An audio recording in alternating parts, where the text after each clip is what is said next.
তেঁতুল পাতা আজকের গল্পের শুরুতেই আপনারা দেখতে পাবেন এইদিকে মায়া সমস্ত সত্যিটা সবাইকে বলে দেয়, আর এটাও বলে যে খেয়ালি যে এখন আর জেলে নেই, অনেকদিন আগে সে ছাড়া পেয়ে গেছে।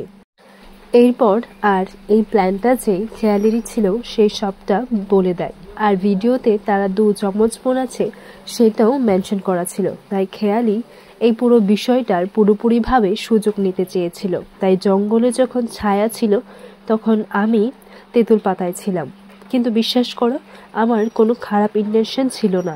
এইদিকে রিঙ্কি বলে, হ্যাঁ সে তো বোঝাই যাচ্ছে তুমি আমাদের ক্ষতি করতে চেয়েছিলে, তাই না? এরপর ছায়া আর মায়ার বাবা বলে যে না না, আমার 2 মেয়ে খুব ভালো, আর আমার জন্য ওরা এই সব কিছু করেছে। এরপর এইদিকে ঝিল্লি বলে যে তাহলে আমাদেরকে ছট করে একটা প্ল্যান বানিয়ে ফেলতে হবে, কারণ খেয়ালিকে ধরতে গেলে আমাদের প্ল্যানটা তো সাজাতেই হবে।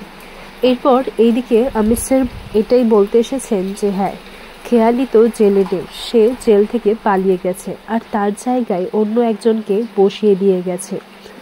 অন্যদিকে দেখা যায় খেয়ালি বাড়ি থেকে পালাবে, এমন সময় ছোটকার বড় মা ওনাকে রিকোয়েস্ট করে, মানে উনি তো সাধিকা তাই, আর এটা তো সবাই বিশ্বাস করে নিয়েছে শুধুমাত্র ঝিল্লিরা বাদে।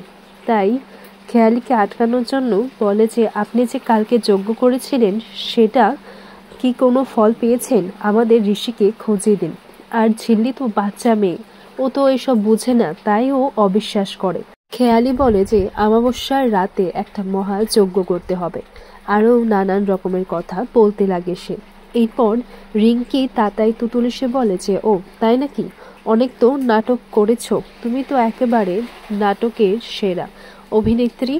এরপর এইদিকে বলে যে তোরা এসব কি বলছিস, বড় মা তারা বলছে, আর বলে যে এসব বলতে নেই, আর কি পাকামো করছিস বলতো।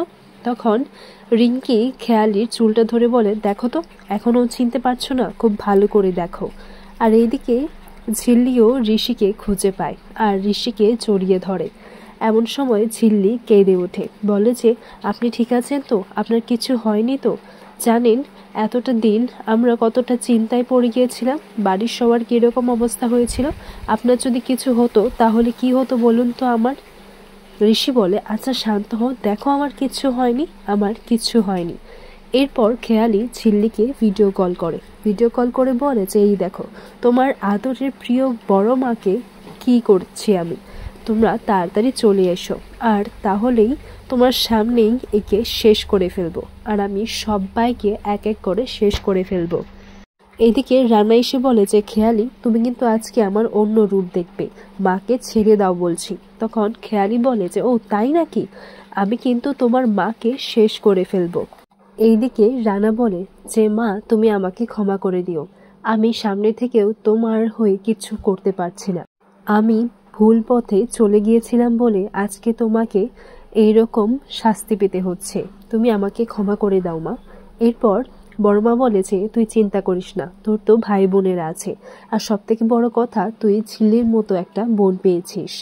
রানা খেয়ালির পা ছুঁয়ে যখন ক্ষমা চাইতে যায় তখন ঝিল্লি এসে তাকে বাধা দেয়, বলে যে রানাদা তুমি এটা কি করছো, এই মেয়ের কাছে ক্ষমা চাইছো?